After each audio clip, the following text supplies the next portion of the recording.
Next for you guys, if you want to go to Worlds, you have to go through this Gauntlet, which you've done before. You did it back in 2016 when you beat the Unicorns of Love in that final Gauntlet match. And now you have to do it again, but this time you're going to start from the bottom. How difficult and daunting of a task is it to go through this Gauntlet tournament? I'm going to be honest with you, it's probably going to be really hard.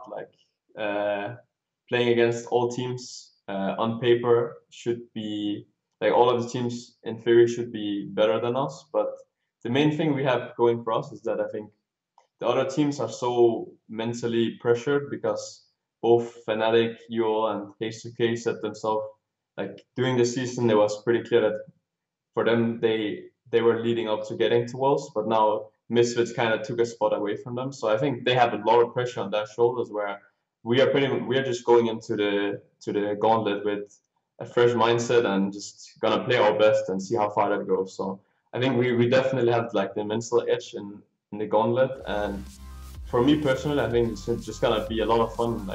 Doing the split, you don't get to play a lot of high pressure games, and these high pressure games for me are some of the most exciting games you can play League of Legends in. So I'm just excited to play and see how far we will go.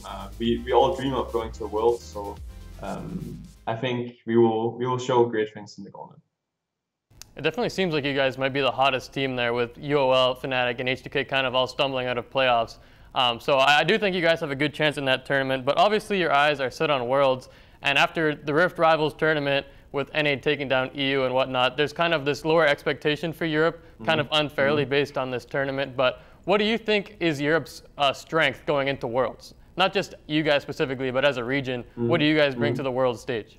I do think that we have very skilled players in general, laning wise and early game wise, in terms of how the laners play has often been praised by even Korean teams, that the European laners are very strong. So I think that's where some of the strengths come from Europe, and I think also the ability to adapt. We didn't really see that during Rift Rivals because most of the EU teams at Rift Rival was kind of stuck playing their style.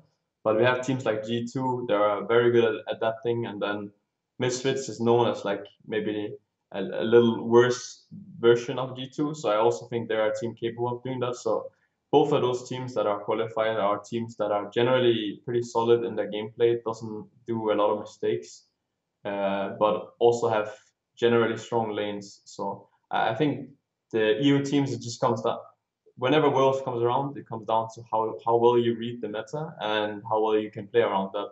And that is going to be crucial for whatever region you are.